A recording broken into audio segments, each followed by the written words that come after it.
आवे गोरी झलक दोबारा कहिला जाबो दोनों जन महाशिवरात्रि मदस रंगपुर के मेला जाबो दोनों जन महाशिवरात्रि मदस रंगपुर के मेला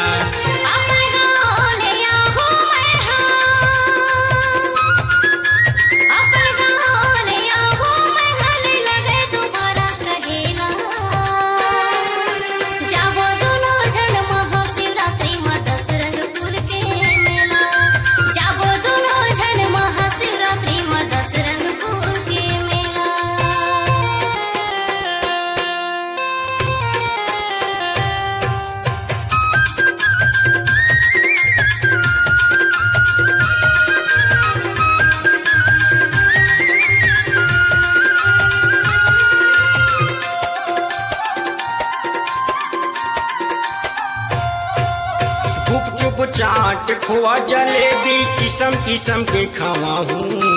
सर्कस सनी ममीना बाजार तोला मैं घुमा हूँ